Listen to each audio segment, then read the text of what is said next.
Gibran merasa kasihan ingin carikan pekerjaan baru untuk Denny Lugina, mantan karyawan Unibi yang hina Jokowi. Denny Lugina mengundurkan diri dari Universitas Informatika dan Bisnis Indonesia atau Unibi setelah cuitannya menghina Presiden Jokowi viral beberapa hari lalu.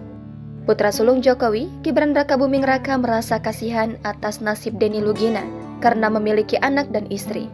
Wali kota Solo ini berniat untuk membantu mencarikan pekerjaan dimanapun lokasinya. Gibran menegaskan tak ada niatan apapun terkait tawaran bantuannya.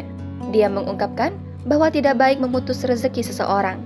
Dia mengatakan tidak pernah mempersoalkan postingan di media sosial yang berisi penghinaan terhadap dirinya atau keluarga. Gibran pun sempat mencari nomor telepon mantan karyawan Unibi, tapi hingga kini belum mendapatkannya. Sebelumnya, cuitan Denny Lugina ramai di Twitter dan sempat direspon putra sulung Joko Widodo, Gibran Rakabuming Raka. Mantan karyawan Unibi pemilik akun @loigi melalui cuitan yang dibuatnya pada Kamis 12 Januari lalu, berisi umpatan yang disertai emot tertawa. Unggahan itu merespon unggahan sebuah video berdurasi 10 detik oleh akun Twitter King Purwa. Video itu menampilkan sosok Jokowi saat menghadiri HUT ke-50 PDIP. Pihak kampus yang mengetahui unggahan karyawannya kemudian bergegas untuk melakukan klarifikasi. Wakil Rektor Unibi Bidang Akademik dan Sumber Daya Unibi Indarta Priyana membenarkan bahwa karyawannya atas nama Denny Lugina membuat unggahan yang secara sadar dia lakukan.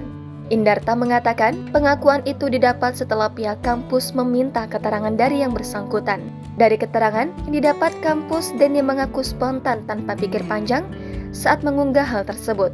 Berdasarkan aturan kampus yang disepakati, tindakan Denny dinilai keluar dari tata tertib dan nilai-nilai yang dijunjung tinggi oleh Unibi. Oleh karenanya, Denny harus mendapat konsekuensi. Telah dijelaskan bahwa umpatan terhadap kepala negara yang dilakukannya mencoreng alma mater Unibi, Denny kemudian menyatakan mundur dari lembaga kampus.